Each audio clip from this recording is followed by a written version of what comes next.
Bismillahirrahmanirrahim. Assalamualaikum warahmatullahi wabarakatuh. Jumpa kembali bersama Momo Kostaman dari Paktua Jabar TV. Di samping saya ada Pak Irawan Guterres dari Leka Siri.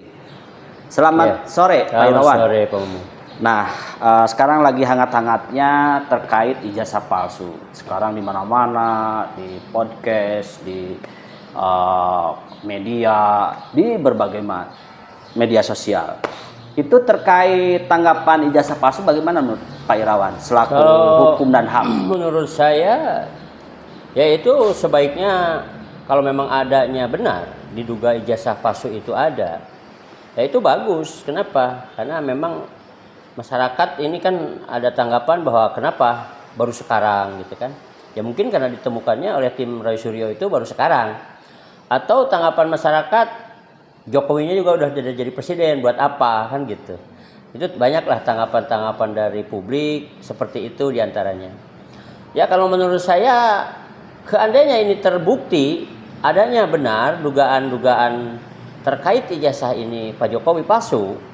Nah itu kan keuntungan untuk negara, berarti selama Pak Jokowi jadi presiden dan beliau menghutang ya luar maupun dalam negeri, itu menjadi resiko Pak Jokowi pribadi ya.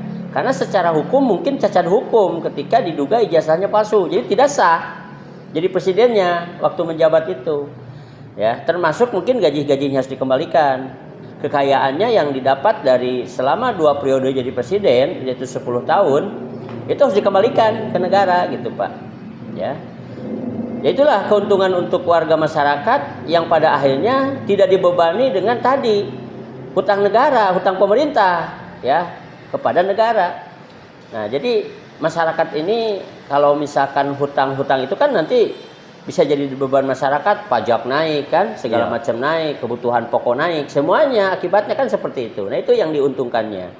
Jadi menurut saya kalau memang ini tim Roy Suryo itu betul kedapatan adanya bukti-bukti yang otentik, ya itu saya mendukung Pak. Ya pribadi saya mendukung karena memang negara kita ini negara hukum dasarnya, harus ditegakkan.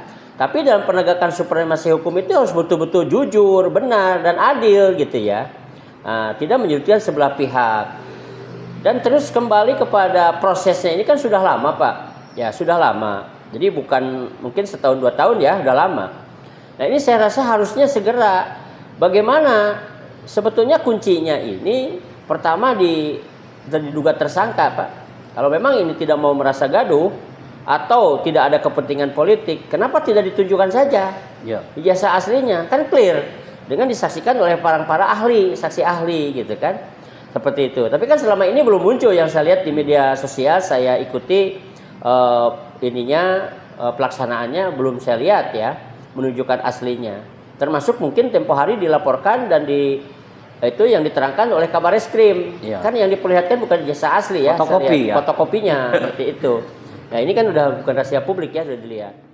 Terus selanjutnya yang kedua ini tergantung para penyidik Pak. Bagaimana mereka melakukan penyidikan dan penyelidikan supaya mendapatkan bukti-bukti yang betul-betul otentik, supaya tidak merugikan sepihak, supaya dugaan-dugaan ini clear gitu. Kan mereka ini profesional katanya ya dalam melakukan penyidikan dan penyelidikan. Apakah becus atau tidak gitu ya. Nah atau ini memang sengaja ya diblunderkan gitu karena ada kepentingan politik yang mana ketika Pak Jokowi lengser diblunderlah ini ditunggangi secara politik sehingga untuk supaya masyarakat tidak fokus terhadap apa yang sedang digarap atau dilaksanakan oleh presiden yang baru sekarang ya Pak Prabowo Subianto tentunya. Nah mungkin bisa saja seperti itu diblunderkan supaya menghalangi gitu ya atau masyarakat publik tidak monitor ya, tapi monitor kepada perkara ini gitu. Nah itu, jadi menurut saya penyelesaiannya itu tadi diantaranya tergantung penyidik dan penyelidikan. Kan ini Bagaimana? sampai dilaporkan Ya, ke Amnesty Internasional nih. ya berarti Sampai- kalau ini sudah dilimpahkan kepada Amnesty Internasional, berarti nasionalnya tidak mampu. Jelas kan? Tidak mampu. Buktinya kan dipindahkan kalau maksudnya itu Indonesia aja. tidak mampu.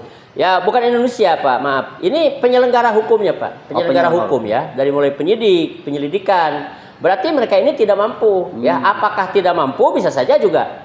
Ya, tanda kutip. Artinya tadi mereka sudah ada kepentingan-kepentingan politik supaya ini memang diblunderkan sehingga menjadi sengaja untuk supaya marwah negara kita ini hancur mungkin, Pak, ya. Kan sekarang bukan rahasia umum bahwa sekarang ini sudah banyak kepentingan-kepentingan politik yang disebut adalah sistem kapitalis maupun PKI, Pak, ya. Karena PKI ini bagaimanapun sudah duduk di kursi masing-masing, Pak, untuk mencarut-marutkan Indonesia. Nah, bisa saja sehingga ini disengaja supaya diblunderkan sehingga menjadi kasus internasional, ya. Karena buktinya sekarang udah dibawa ke ranah internasional. Kan seperti itu.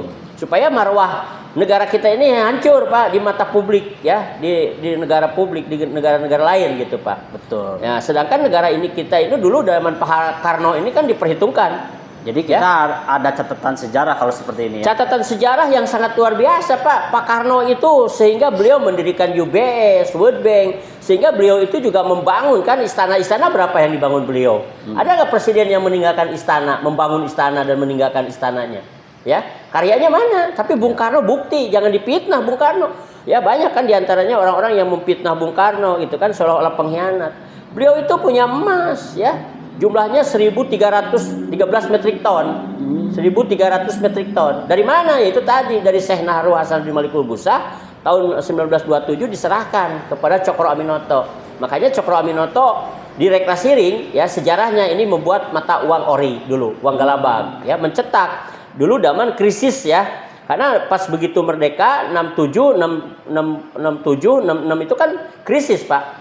Ya, waktu itu 46, maaf. 46, 47 itu krisis. Sehingga 47 itulah pertama menyetak uang galabag Rekrasiring itu. Kembali lagi ke persoalan ijazah palsu. Kalau misalkan supaya lebih cepat untuk selesai bagaimana?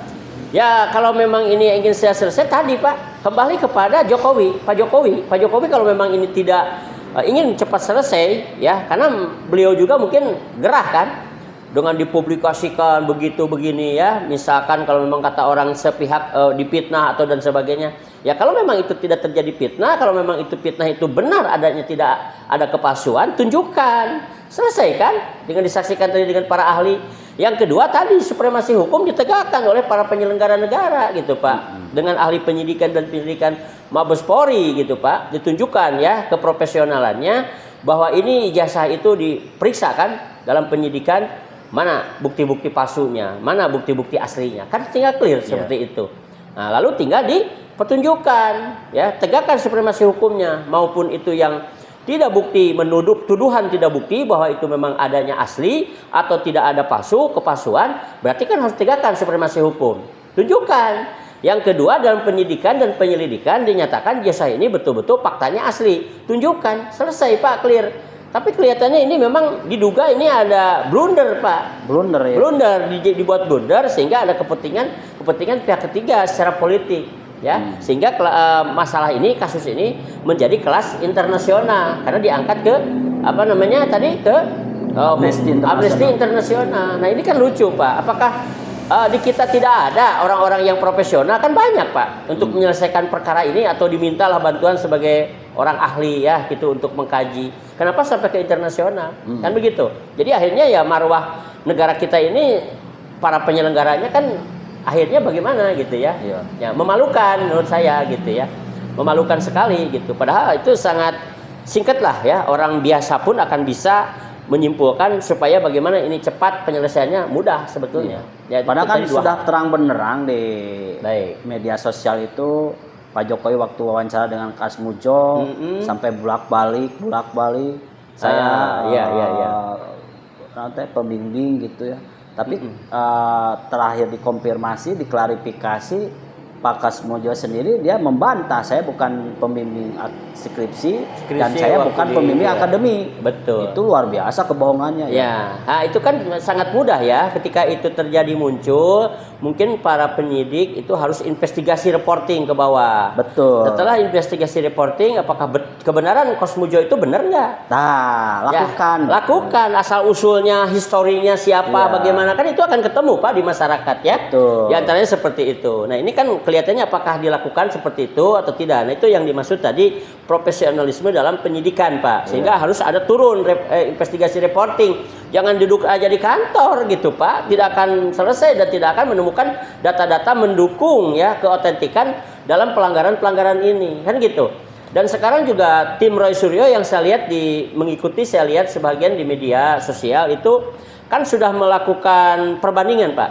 Antara sebetulnya kan Pak Roy Suryo juga itu kan dari Universitas Gajah Mada juga kan, ya, alumninya betul kan di perbandingan yang asli dan tidak melalui orang-orang ahlinya kan itu juga udah diperlihatkan dan termasuk alumninya ya untuk menjadi suatu bandingan itu kan juga dites juga kebenarannya, keasliannya. Dan di situ sudah dinyatakan ada perbedaan-perbedaan yang sangat mencolok kan, diantaranya logo gitu kan, terus ada sebelahnya ada yang seperti apa hitam atau buram bagaimana gitu kan. Nah diantaranya itu kan juga sudah bisa terlihat kalau menurut saya ya kalau memang para penyidik ini ingin melakukan yang terbaik bagi negeri ini ya. Betul. Dan jujur, keterbukaan dan sungguh-sungguh lah gitu ya dalam melakukan penyidikannya gitu ya. Betul. Itu akan terkuak. Mana yang salah, mana yang benar, atau mana yang palsu, apakah itu palsu atau asli, kan seperti itu sebetulnya. Itu kan sumber-sumber sudah banyak sebetulnya yang akan mendukung kepada penegakan supremasi hukum, begitu Pak. Malahan sekarang timbul lagi sebuah kegiatan aktivitas yang menunjukkan reuni UGM ya, sampai pakai ID card segala dan lain-lain. Gitu. Nah inilah saya rasa mohon secepatnya mungkin harapan rakyat Indonesia biar kita selesai secepatnya, biar kita fokus menangani dalam permasalahan ekonomi, sosial, politik, budaya. Dan ini kalau memang tidak secepatnya diselesaikan, nama baik itu kan bukan hanya marwah Indonesia, termasuk UGM sendiri itu kan marwahnya tercoreng. Kenapa? Karena harusnya itu kan respect. Mereka lebih tahu mana yang asli, mana yang tidak. Kan begitu?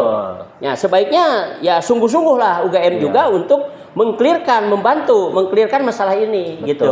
Ya, jangan sampai ini berlarut-larut sehingga kepercayaan publik terhadap universitas yang sangat luar biasa dan memiliki sejarah UGM itu ya dari dulu zaman Belanda. Nah, itu sebaiknya ada yang turun gitu ya, itu yang bertanggung jawab gitu terhadap polemik ini. Profesor Dr. Effendi kan sudah menceritakan itu kan salah satu pendukung ya, alat bukti sebenarnya ya, mantan rektor itu. Tapi kenapa nggak didengar, nggak dilakukan sebuah reporting? Nah itulah yang disebut tadi tidak ada keterbukaan dalam penyidikan. Nah sebaiknya yang siapapun yang memberikan bahasan-bahasan menurut kajian itu adalah sumber hukum untuk keterang-benerangan perkara ini, sebaiknya kan itu didengar gitu Pak. Dan kembali lagi sekarang ini kan akhirnya yang ikut bersuara di media sosial baik di TikTok dimanapun ternyata itu dilaporkan. Jadi kan mereka itu sebenarnya di Indonesia itu belum siap demokrasi atau gimana ya?